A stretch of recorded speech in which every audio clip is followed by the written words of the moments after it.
World War II unleashed a new kind of warfare, one that rained destruction from the skies. Bombers, once a novelty, became instruments of fear and devastation. Cities crumbled under the weight of countless bombs. Thousands perished in fiery infernos. The strategic bombing campaign, waged primarily by the Allies against Germany, remains one of the most controversial aspects of the war. Was it a necessary evil in the fight against tyranny, or a brutal campaign that inflicted unimaginable suffering on civilians? The debate surrounding the morality and effectiveness of strategic bombing continues to this day. Some argue that it was a crucial factor in crippling Germany's war machine and shortening the war. Others contend that the human cost was too high, that the bombing of civilian areas was morally indefensible and had questionable military value. This essay delves into the history of the strategic bombing campaign during World War II, examining its origins, objectives, and the devastating consequences it had on both the victors and the vanquished.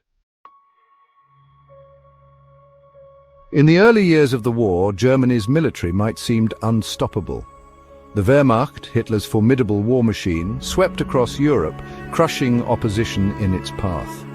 Britain, standing alone against the Nazi onslaught, faced its darkest hour.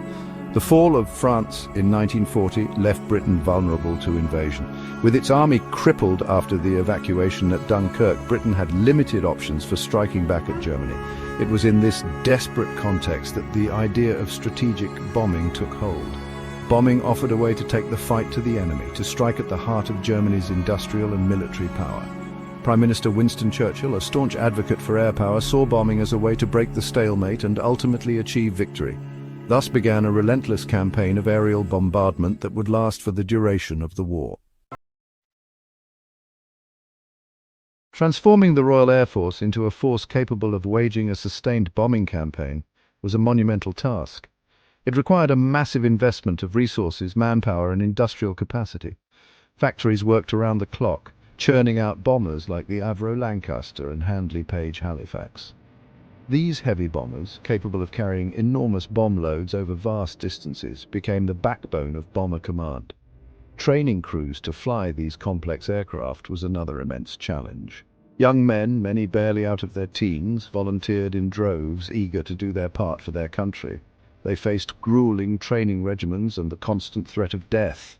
The life expectancy of a bomber crewman was shockingly low. Many perished in training accidents or were shot down over enemy territory. Section 4. The 1,000 Bomber Raids. A show of force. To overwhelm German defenses and demonstrate the growing might of bomber command, the RAF launched a series of audacious raids involving hundreds of bombers. These 1,000 Bomber Raids, as they became known, targeted major German cities like Cologne and Essen. The sheer scale of these attacks shocked both the Germans and the Allies. The first 1,000 bomber raid, targeting Cologne on the night of May 30th, 1942, marked a turning point in the bombing campaign. Over 1,000 aircraft, including bombers, fighters, and support aircraft, participated in the raid. The raid caused significant damage to Cologne and demonstrated the RAF's ability to deliver massive blows to the German war effort. Section 5. Firestorm over Hamburg, a harbinger of destruction. Perhaps the most devastating raid of the war was the bombing of Hamburg in July 1943. A combination of factors, including favorable weather conditions and the use of incendiary bombs, created a firestorm of unprecedented ferocity. Temperatures in the city center reached an estimated 800 degrees Celsius.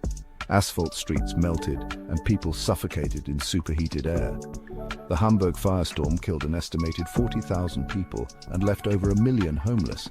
It was a horrifying glimpse into the destructive power of strategic bombing and the terrible human cost of total war. The raid on Hamburg remains a controversial chapter in the history of warfare, a stark reminder of the horrors inflicted upon civilian populations during World War II.